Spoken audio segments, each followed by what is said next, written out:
Hi, this is Randy Finney with Right Side of the Chart, and this is a closing market wrap for the week ending Friday, September 12th, 2025. Markets are now closed, so I'll just do a brief overview. Not a lot today. The broad market was flat, so I'm going to go over really what to look for next week and just kind of hit on a few charts, some of the things I'm watching. The biggest one, of course, again, is going to be next week's Fed meeting, and the odds really haven't changed much. We have an almost near certainty that they are going to cut a quarter point, no more, no less. There's a 3.5% chance they cut 50 basis points. Nothing is indicating they're not going to cut. You can see it priced in right now as we close the week at a 96.5% chance of a quarter point cut. Okay, so what they do again. That's pretty much, they're not going to surprise. This Fed doesn't surprise the market, but it's about what they say. The market will hang on every little word that Powell says afterwards. So we'll wait and see what happens then. And again, it's probably going to be more grind around between now and then, barring any other big market moving reports or any geopolitical events or anything like that. And, as most of you are aware, if you follow the headlines, or even, I've been talking about this as well, the markets, there's kind of some cross currents right now. Overall, we've had a little bit of an uptick lately. It's actually been a mixed bag on inflation. This week we just had the hotter than expected CPI, Consumer Price Index, but a little cooler than expected PPI. So let's just say that washes out. Of course, the Fed, their preferred inflation gauge is PPI. But this is something I used for many years to kind of get an idea on where inflation's going. It's not all inclusive because the biggest component to inflation is housing. And we know the housing market's softened, but again, they don't go off the Z estimate or what your house is worth. They use a kind of a convoluted thing called the owner's equivalent rent. And but we do know that energy prices are certainly a very big one. Food prices are a big one, and that trickles down. Remember, this is a broad-based commodity index, and those are not what's part of the CPI. They don't put a bushel of wheat, but they do a loaf of bread and things like that in there. However, obviously, these inputs will ultimately, if you're trending higher on commodity prices, let's say grains, for example, you're going to have higher bread, cereal, groceries. We know that cattle or beef prices have been skyrocketing. Earlier before that, eggs were going through the moon. And again, this is just a way to kind of get an idea of where things are trending. So over the last year, and the reason we're looking at rate cuts now, we've had a downward trend. It was really sideways. There was an abatement. That was that crazy post-COVID inflation, the denial by the Fed and Biden that inflation's not a problem until it was. Everybody else could see it. And so things have normalized. Again, just looking at this, there's no... Oh, you can look, of course, at the CPI as well, but this is kind of gives you... It's always given me kind of a heads up on where things are really going, because ultimately, if commodity prices go up, that's inflationary. That's very hard to argue unless there's some strong offsetting forces. We also know that the numbers have been quirky due to a lot of imputed data and things they've been doing the last couple of years. But you can just see here, this is the closest thing that we have, or I have, and I know of, to a real-time inflation indicator. You don't have to wait for some very heavily criticized CPI report, the methodology that they used, like again, the imputed data, the shortages they've had in a lot of these government agencies, leading to kind of a lot of revisions in the data. This is real-time stuff. You can tick by tick as these commodities trade, many of them 24 hours a day, round the clock, or, again, most of them, a lot of them crude oil and many other things. So second by second, you can see where prices are without having to guess. We can guess where, owner's equivalent rent's going to come and everything else by kind of looking at the real estate market slowing down. But until home sales actually take place, then that resets a price. It's kind of like the private equity market, where they can kind of fictionally value their portfolio. But once something actually trades hands in a transaction, a sale, then the price is now reset. And so quite often there can be a big jump up or a big jump down, especially in those liquid markets. So all I wanted to point out is, as I've been saying, since 2023, 2022 to 2023 saw a big drop. And again, that carry through came through. This is again the raw prices, this is the raw commodities. And then we went sideways for a while. But as I pointed out, we really troughed out here. We had a triple bottom in commodities right here, ending last year, about a year ago today. And it's been a steady, if you look at this, again, stuff, you don't have to be an expert market technician or chart reader to see that, commodities have been trending higher. We have some trade ideas on some of those right now, like natural gas. I still very much like. I mentioned yesterday, that's when you want to buy, add to your position or re-enter if you missed it or took some profits on pullbacks. And so, it's like any trade, don't fall in love with it, but it's been breakout. Nothing goes up forever. Sometimes natural gas can really rip, but you got to get to that point of recognition where the majority of traders realize nat gas has turned the corner. That's when you get those strong unidirectional rips and dips. But either way, it still looks good there. And crude oil, I've been trading crude recently, and the reason for that, and that's why you don't get a lot of updates from me, it's not going anywhere. Good luck trying to trade this. It's kind of going sideways. At least it's not my kind of chart pattern. It's just indeterminable as to which way it goes next. But I can tell you it's hovering up here near that yellow zone, and crude has stayed persistently high. And again, that is one of the biggest impacts of inflation. It trickles down to everything. Talked about, obviously, as the desk you're sitting in front of. Look around, look at your computer monitors, everything petroleum-based plastics. And the energy required to make everything that when you look around, that all comes back to energy prices, and whether your local power plants burning crude or they switched over to coal because of the prices. Ultimately, higher crude prices make everything else go up. Higher crude prices, and so that's it, guys. So we're staying kind of up towards that higher end of the range. And remember, too, that when you hear about inflation, what they're showing, the inflation is the rate of change, a rate of increase or decrease. So prices are still elevated, especially from where they were back a few years ago. The rate of ascent has clearly stopped, from where it was going back here, going crazy. But all right, let's not get too much into that. Just keep in mind that the Fed looks at these things and they're terrified to have a repeat of the 70s, where they got behind the curve, were too easy, and then ignited. Inflation looked like they had that first time when they kind of controlled it, just like now. Looked like it was coming down, and then boom, it had another wave up, and that's what has been keeping Powell and company awake at night. On that too, there's also the agriculture commodities. This is DBA. This has been, as I mentioned quite a few times in the past, just a core holding for me in long-term accounts. This is, I do believe that, again, it's not an extremely subjective opinion.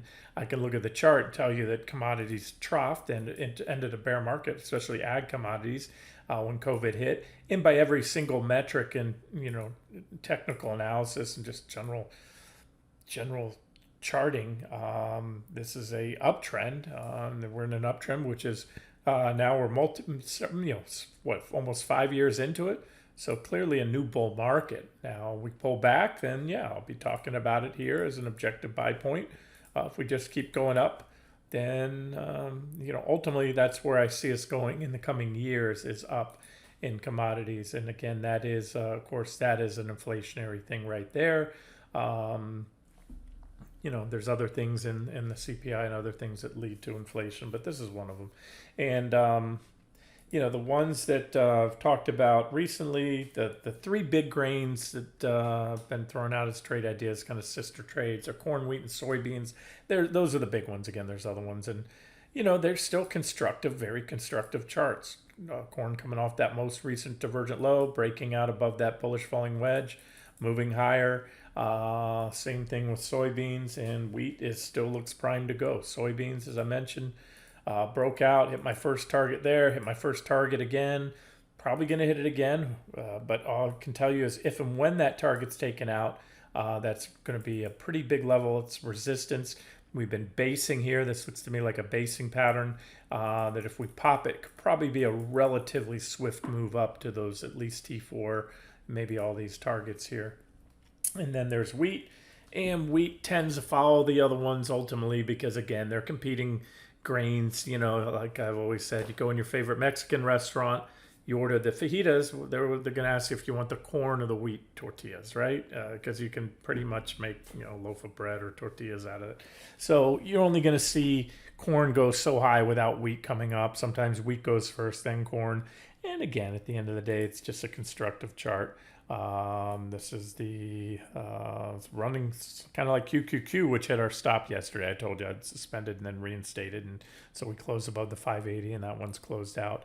And we'll, you know, we need to, we'll re-enter that when we get some sell signals, and I'll talk on that in 1 second as well. I'm going to go over some of the front page posts, but you know, still constructive. And if I would see it pushing this, you know, I might also, you know, pull that stop there because of what corn and soybeans are doing.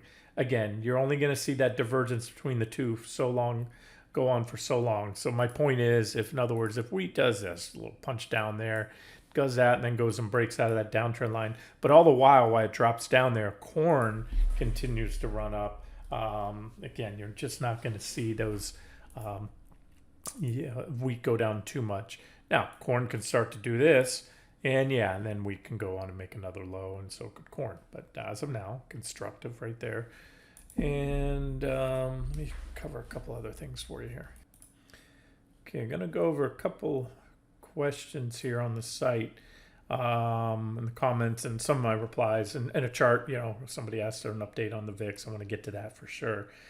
This is the economic calendar. Again, you can access this under go here on the top menu of the site. Let me grab that right up here in the upper corner there, and then down to tools of the trade, and you go to the economic calendar. So I'm going to toggle back to that. I already had it pulled up. 1 second, economic calendar.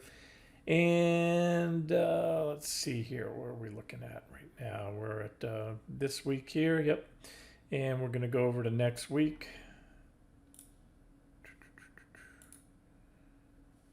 Okay, apply that. I told you I recently swapped out from the other economic calendar I was using for a long time because this one has a little bit of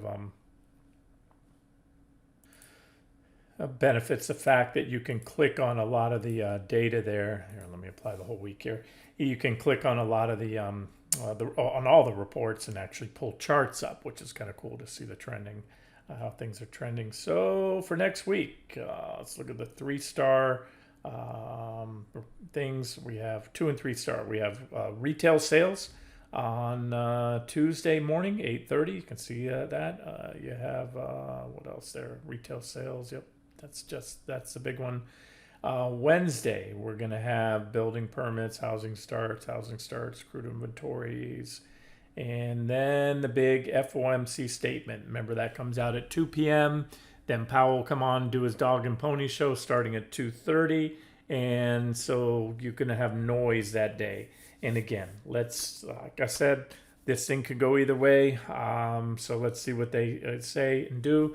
And then that's going to impact most likely where the dollar is going. Right after that, we're going to follow up with jobless claims. Remember, the market's very much watching some of these reports, Philadelphia, Fed manufacturing, all this good stuff. Again, like I said, you can click on these charts, go down here, and then click for the full event details. And you can play around with these charts. So this one's kind of been all over the place, you can see. But you know, mostly trending lower like a lot of economic indicators. And so that's why we're getting the Fed rate cut. Employment job markets clearly showing a turn. If you're new to the site, you know what, let me cue it up. Okay, this is it. This is directly from the St. Louis Fed's website. And you can see we'll go back as far as we want. We'll go back into the late 40s here, starting there. And as I've mentioned many times, this is what causes bull markets and economic expansions. They coincide with falling unemployment. But what happens? when it bottoms, I've yet to see a period where it stays that way for any period of time. It's almost always a V bottom. And these gray areas here, these shaded gray boxes, are recessions. And so that's what happens in economic expansion. Some are longer than others, but invariably the business cycle, it's not been repealed. The day it is, look, I have a background in finance and economics. The business cycle is always there. What happens is, when you tend, it's just like the analogy I've used years ago, and those prescribed forestry burns. We do them here in Florida, which I know you guys do them out west. The forestry department will go in and burn the undergrowth to prevent the huge 100-year, burn everything down, burn those 100-year oaks and sequoias out west that you guys have down, because they have all the fuel for the fire. And so when you don't have a recession, when you keep interest rates too low, artificially low for too long, too much stimulative money, you keep businesses that really shouldn't be around, you keep them alive, you keep everybody alive for a lot longer. And then it hurts the healthy business. Think if you own a widget shop in any town, USA, and you run that business for 20, 30 years. You've seen other companies come and go, but you have good business acumen. You kept it going. But all of a sudden, there's all this, free money for everybody. And next thing you know, you've got a dozen competitors, and they're underbidding you, and you just can't make money. You can't pay your employees, keep up with what they're paying their employees, because they don't know what they're doing. They're eventually going to go out of business. But as long as they keep getting, free money and easy loans, low rate loans and stimulus, that's what happens. And that's why you have to have those recessions. It kind of burns down, takes out the riffraff, and then it's like the phoenix, the bird. You emerge, those businesses that survive emerge much stronger. And so you're looking just the business cycle here. And again, just look at when these arrows, look at when unemployment troughs. Sometimes this is, if I'm the only one that sees this here. I had to pause it there for a phone call. Yeah, so it takes a while. And the most important thing, guys, look at this too. Do you see where all these troughs are? Do you see where they come relative to the gray areas of recession? It always troughs first. Now we've had, and again, this is why, I think this time is different. We've had, it's just been a very quirky market, because what happened here, they hit the all-out nuclear button with stimulus that, there's not anyone out there that could really calculate the full impact and how long it would last with all that free money, easy money, checks to everybody, payroll protection plan. And so things have been a little wonky. That was a huge, we've never seen a spike like that in unemployment. And so, maybe this time it's going to be a little different. However, like I said, it's, all I can do is go back, what is this, over 75 years in history, and show you that once it's turned, invariably a recession is followed. Now it's turned for a while. I've been looking for that next bear market, and we've had a couple corrections, technically one bear market in there, but you can see quite often it does, it tends to turn. Sometimes it's a couple years before, and sometimes it's just before. It almost coincides right on time, the turn in unemployment with the recession. But quite often you peak, and this one is extended. I'll say that. And we've seen the unemployment rate rising. It's not taking off. But again, when you look at this, it starts to build. At some point, it starts out a little slow. Sometimes it's more of a straight V up, but quite often you'll see a little bit of a slower turn and then acceleration. And that's what I think the market's hanging on, and that's what I expect. Again, you can kind of look at the distance. Remember, this was what I named this Ursa Interruptus, a bear market that was interrupted. One was priced into the charts at the time. If you have an unlimited printing press, which not just the Fed, remember every global central bank in the world printed money through excessive stimulus, all the federal governments, national governments around the world gave excessive stimulus, and so that's kind of happened here. But this is what I'm going off of, right? And so we're going to watch this, and it's trending up, and it doesn't matter until it does. And, if you want to say this time it's different because X, Y, Z, sure. Now, again, that's fundamental stuff. I just spoke for 5 minutes here on macroeconomics. This is things that do take a while to play out. But again, I want to point in that the turn is in, and the turn comes from the bottom. You don't look for these little squiggles along the way. You look for a clear V, a clear inflection point and a trend. So we're going to watch that. And then on to the Fed, and I got a few questions I want to get to, and we'll wrap up. Let me jump into that. Let's just get to those questions. Go back to the site. Go here. There were a few questions I answered from yesterday's at the last. Oh, right here. Yeah, that was yesterday's post. All right, so we're going to go through these in order. This is, I sound like a broken record, but I'm going to say it again. Hi, you keep telling us, or keep telling GDX is divergent high since 50. It's now 70. Boy, okay. All right, guys. If this subscriber may not watch any of my videos. If you do, my answer is for real. I mean, seriously, how many times a week do I literally say that positive and negative divergences, just like overbought and oversold conditions, are not buy and sell signals? So in other words, a negative divergent or divergence, I know that people have asked in the last few weeks, hey, is there still divergent high in GDX? I'm like, yeah, there is. That's my answer to the question, but it's not a sell signal. Overbought, a stock being oversold or overbought, is not a buy signal. It's a condition, and merely conditions that typically, and I often add they're not always, but typically, being the operative word, precede rallies or corrections. Then I'll always add to that a buy or sell signal is required to make the case for an objective long or short entry following such conditions. All right. And so I've been saying that same thing probably at least weekly since I can remember, for years now.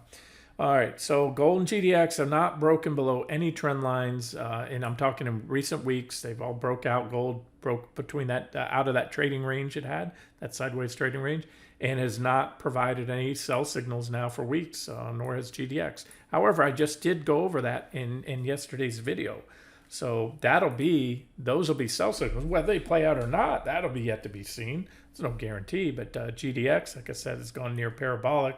I gave you some levels on, there's a little minor trend line there. That'd be the first one to go, that one there.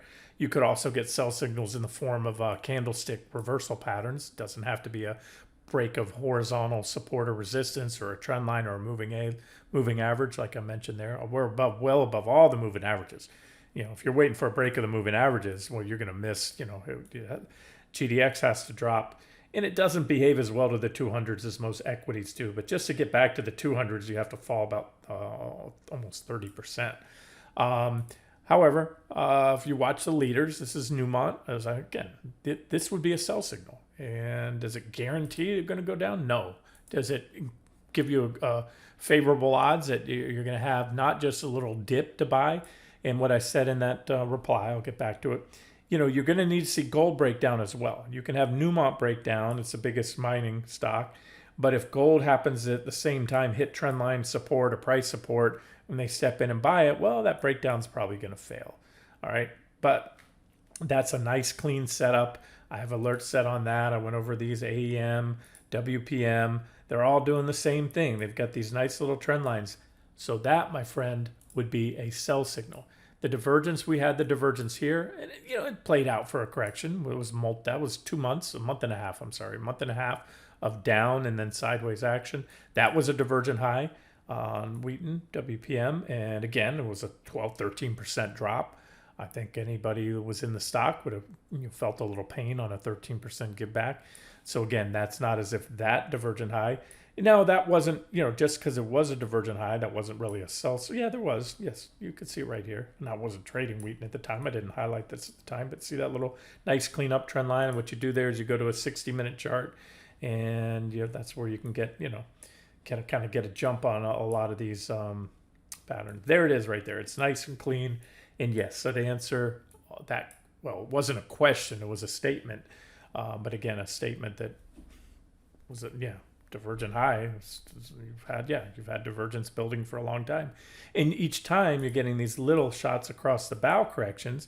And what happens, and the divergence gets bigger and bigger. And again, there are no guarantees, but ultimately, the bigger the divergence, the bigger the drop that'll come. So, all right.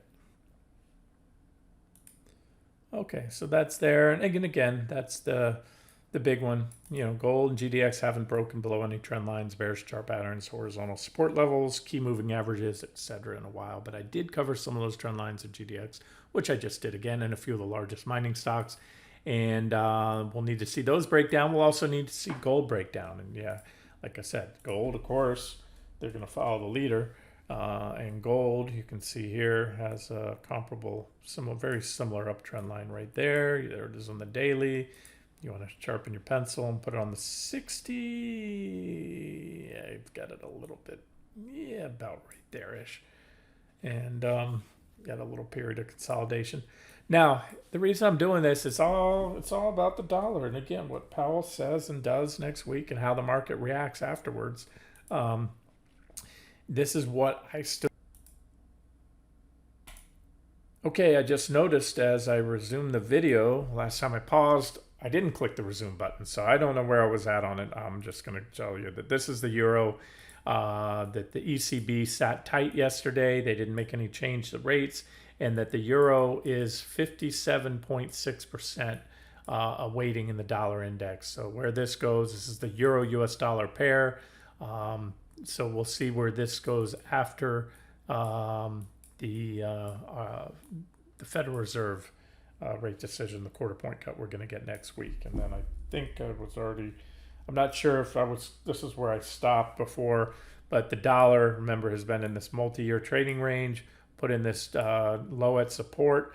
This is where I started calling for a bottom in the dollar recently, going back here in April. That first bounce off that level, again, it's bottom of the spacing pattern. It did it again, run up, hit that first target, but we've been moving sideways. So this was this was net bullish for gold. Again, net bullish just means a falling dollar, all other things being equal, it's going to be bullish for gold. And so if after the Fed meeting, it should do this. However, we've already priced in a quarter point. So really the market's going to be looking at the dot plot with the future projections based on what Powell and companies say. And again, let's go either way. I don't have a position in UUP, gold, silver. I'm waiting kind of to get some color, if you will, or insight onto which way this breaks and what happens after that meeting next week. Okay, so that's same subscriber there. Next question. How should we plan to trade if there's continued political violence? Wouldn't that be a complete risk? Would that be a complete risk-off moment, or would the charts still be valid in the fact that we're at all-time high and the market was due for a correction? I know that the markets tend to recover quickly from one-time bad, shocking news, but what about prolonged violence and unrest? Yeah, I mean, I get that, and I know it seems that way now. Maybe that's coming. I know things seem to be heating up. This is just my observations, guys. Since 9/11, the market has shrugged off or completely ignored just about any political violence that I can recall. Now the market quite often tends to react when it fears that its precious supply of crude oil may be impacted due to some serious developments in the Middle East. That'll get the market's attention if crude starts rocking it up, heading towards 90 plus a barrel.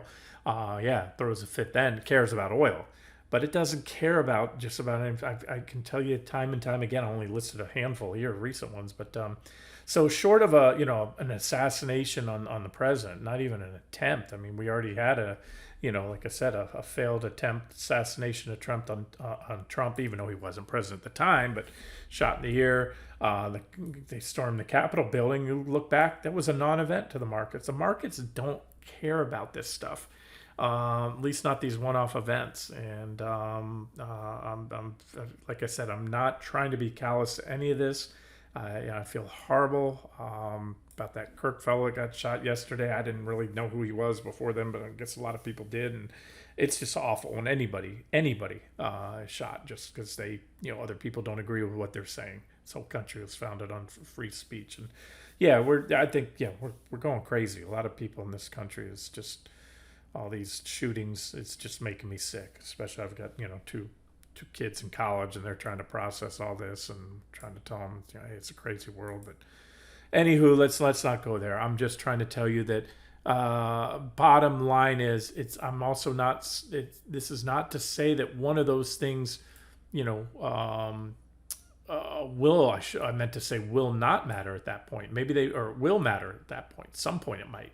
Something may go on. Some event that the market does react to. However, all we can do, and this is the key takeaway here, all we can do is watch the charts. And if some event or series of building events does coincide with decent sell signals, then we can act on it. So bottom line is, you can only go off the charts. Again, if it's just something like that, political, assassination or some unrest, riots, tearing down some courthouse. I mean, look what happened during the Antifa riots. So it's, the market's just, I'm sorry, they're callous. They don't care. And it's a non-living entity. People are going to buy stocks, put their money into their 401ks. These are things that make the market go up. Money flows. People are not going to stop and go into their 401k and shut down the monthly or bi-weekly payroll contributions. And when those contributions keep going in, as long as there's enough of that, and then mutual fund inflows and everything else, those fund managers are going to turn around. They're going to buy stocks, because by prospectus, they must do that. Some of you might not be aware, but most mutual funds, by prospectus, the mutual fund manager or management team they're forced to put a certain amount, most of their money, into equity. If it's an equity fund, they can't go to 50% cash holding like you or I can, or 100%. By prospectus, they must maintain a near fully invested portfolio. So these are the things. In other words, the market's going to just be on autopilot. Now, people start freaking out. There's a lot of stuff going on that scares the masses enough to start pulling out of their 401ks or other reasons. We know that I've talked about Carvana and the other car dealership that just went bankrupt. And I'm seeing this trend. The low-income consumer is pinched. They are defaulting. They are behind. And this is, the haves have a lot right now, and the market goes to new highs. They have more. The have-nots are not participating in that. So those are the things that may play out. So, and the bottom line, watch the charts, guys. Can you please update the VIX? Oh, absolutely. Funny you asked this funny that you asked this today, as the last daily chart of VIX I posted was exactly a month ago today. And this is interesting. The VIX is trading exactly where it was back then today. So here's my comments. This is the chart I posted 1 month ago today on August 12th. And you can see we're at right here. See that line? If you can't see it in the video, here, I'll zoom in. I think I did. Now I need to move over. How can I do that? Okay, I managed to zoom in a little bit so you can see. This is that level, 1463. That's where we were a month ago today. It's been good support and resistance. It was resistance here. We're in a little trading range there. It acted as resistance. There was a nice breakout and a big, well into the double-digit run. And then it was resistance again, support there. So it's a line I've had on this chart for a long time. And so that was then. Let me click on the current. Okay, and here's where we are now. Zoom in a little bit. That's that same line right there, 1463. So the VIX, unlike the stock market's gone absolutely nowhere. And it still looks like it's ready to let loose. Again, I've been saying this, and this is it. We've had divergence for a while, but that divergence has not only not been negated or burned through by lower lows, it's gotten even larger, setting the stage for a bigger up. And you can see that we were, let me go to the live chart of, let me go back here. We have a couple charts. This is back in, let's go back to the VIX. Let me go to the live chart. So we had several divergent lows in the last couple of years, and we were long at those lows as official trade ideas. I've got to have some sell signals in the market to. I'm still maintaining that next upside target on VIXY, but it's just drifting down right now. I can't. There's no buy signals yet on the VIX. And so what I said in that post is, this is the live VIX right here, the spot VIX. We need to break this wedge right here, slightly tweak this downtrend line, but you can see this is our downtrend line. There's the divergence line, forms a bullish falling wedge. So we need to pop that and then pop 1720 as well. So you could take a start on that, but you want to make sure there's a sell signal in the stock market, or otherwise the VIX can just stay low. And, the VIX can get low and stay low for a while. And that's the thing about it.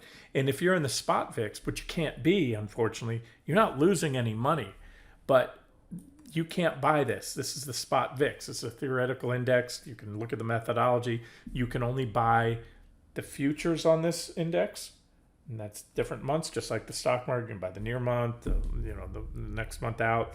You can buy options on those futures, or you can buy any of the various ETFs and ETNs that track the futures.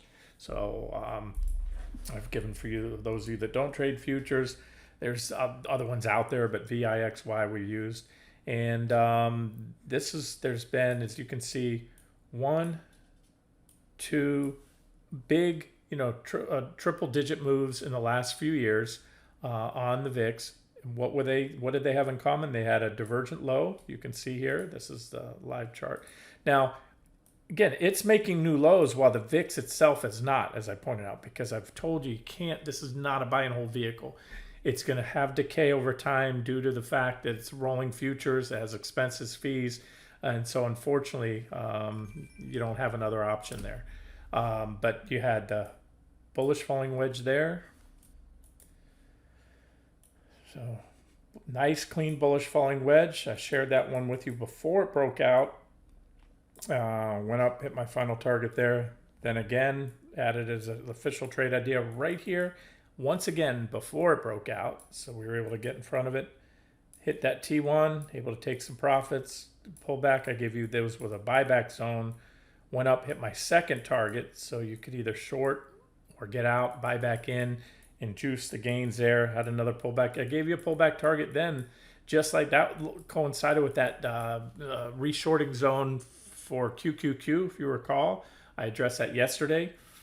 Somebody said we shorted up to, but not above the 200 days. I said no more shorts if the market, if QQQ takes out the 200s. And that's what happened. So this thing, when the QQQ and SPY took back the 200s, that's when you had this meltdown in volatility, because that was a bullish technical event. However, we have come full circle from a technical perspective. This is the first, it's not the first. We've had divergence, but we've had a couple buy signals that didn't pan out, and we have a big divergent low. And again, you want to use the chart of the VIX more so for charting purposes, because that's the pure vehicle this is trying to trade. This guy will do as good a job as you can. Again, I like futures. A lot of people don't trade futures, so I'll share these ETFs and ETNs. You're going to do better on trading futures because it's a pure play. You're not paying the expenses. This ETF has taken a rake like they all do, and they're suffering with, they have to keep rolling the futures and doing all that stuff. But that's it. So you can see it's setting up in a similar posture. We've gotten a bit lower. Will we still hit my third target? I believe so, if the market goes where I think we're going over the next year. But as of now, I'll have to come up with some different targets soon. I could tell you right now, go off the spot VIX, but this is going to be a big level. Like sometimes it's the tail wagging the dog, because there are a lot of retail traders, more and more now, trading these type of instruments. And so if you have enough people trading these VIX tracking ETFs, they're going to look at this chart and they're going to sell, take profits right there, which then in turn, they're selling this ETF has to then sell out of the VIX futures they have, and then that could cause the VIX futures to pull back. So there are times where these guys can dictate, and these are still levels that are likely to come into play. So if you want targets, that would be your first target there, second, third, fourth. Right now we've come up there twice. But again, I'm always going to align my entries and exits with the spot VIX. And I just want to point out, so when we look at the VIX, okay, let me go back to this chart. That low right there, you can see my crosshairs was in the end about mid-July, July of 2024. And that's when I posted this. You can see this chart was given to you on July 11th. The setup, VIXY buy signal to come on that break of the wedge. had those aggressive target. It had a 4-to-1 reverse split after that, so the numbers are different. But that was, from 10, calling it up from 10 to 28, and that's a 400% or whatever gain. And then the next bottom, and the next time I gave you this one as a new trade idea, was back right in the beginning or at the end of January, right there. Same setup, right before it broke out. Watch, rinse, repeat. VIXY offers another objective long entry here at support. Arrow breaks denote where you're going to get a likely reaction. T1, 2, 3. That was again then, and that was the January 30th. And that was right here. And you can see we got in there right at the lows. Not even a couple weeks early, but with minimal downside. And then what did we do? We ramped up, hit my first target for about a 43% gain, exited, come back, bought into the buy zone, the reentry zone, and went up to T2 for a 78% gain. Not counting the, if you shorted that, I remember personally shorting that pullback, that reaction there, and that initial reaction there, because that was when April lows covered all shorts, full long position, including, a fade on the VIX. And so that's where we're at, guys. So there's the VIX. Let me go back to the site, answer any other questions. I've got to wrap up. I've had my wife call me twice since I've started this video. She's made plans for us apparently, and I'm still working at 5:14 on a Friday.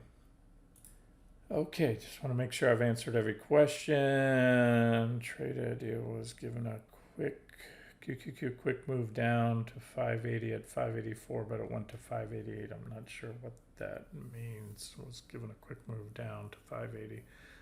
Either way, we closed yesterday comfortably above 580. There was no fade at the end of the day, so that trade stopped out. And we can look to re-enter next week if we get the sell signals. If not, it could be 6 months from now, next time we short the Qs. Still waiting on this trend line break, but a good start to the end of the day on QQQ. Thank you. Appreciate that. Yeah, I looked at that chart. And then 65-minute chart above. Okay, which that's just sharing what time frame those were on. All right, guys, that's it. Like I said, I don't expect fireworks between now and next week, but we could get them. Sometimes these Fed events are Fed meetings and rate decisions are a non-event. And sometimes they're a big event. So we'll wrap it up here. Next week, I'll get back on what I've been doing, highlighting individual stocks. That's just, in my opinion, the only way to outperform the market right now. Pretty much anytime you're going to outperform the market. But even make some money. The market's just slow grinding higher. QQQ, if you look at where it is, just from a technical perspective, we're pretty much at, there's that stop we exceeded. It's still it's the same story. I keep drawing these trend lines. We keep making these marginal new highs. And I've seen this many times. And again, more often than not, which is not the same thing as always. It's far from always. But more often than not, which means well above 50% of the time when I see these type of charts, you make a divergent high, you go down, you break out to a new high, but it's on declining volume, negative divergence. You have just a similar setup. You have another wedge right now. That's probably going to go this way, and then if so, we can always get back in. That's kind of my plan right now for next week. See if we get a sell signal, a failure. What would be a good sell signal? Well, a solid failure back below this high. This is a breakout that has failure written all over it, in my opinion. Just like the one that we had. Remember, we had it, and I predicted the same thing back here. Was my prediction that if we were to break above this sideways trading range, which we did, that was a slight marginal new high, and then it would fail. And when you fail, break out to new highs, it's a pretty bearish technical event. So we'll see if it happens again. And if it doesn't, got to have some evidence. And even just a quick failure down below those highs may or may not do the trick. Sometimes you break out to new highs, and then the stop raids, they like to bring it back down here a little bit and then ramp it up. But if you take out that T1 level, which we already hit twice, remember this trade was stopped out technically for a loss, but it was also hit for a profit after first being entered, for a bigger profit than it was stopped out. But that's it. T1 needs to go. So, starter position if you fail the breakout, and then take it to a full position on either a break of T1 or T2 if that were to happen in the coming weeks. All right, guys, I've got to wrap it up here. This has been Randy Finney with Right Side of the Chart. Have a great day or a great weekend.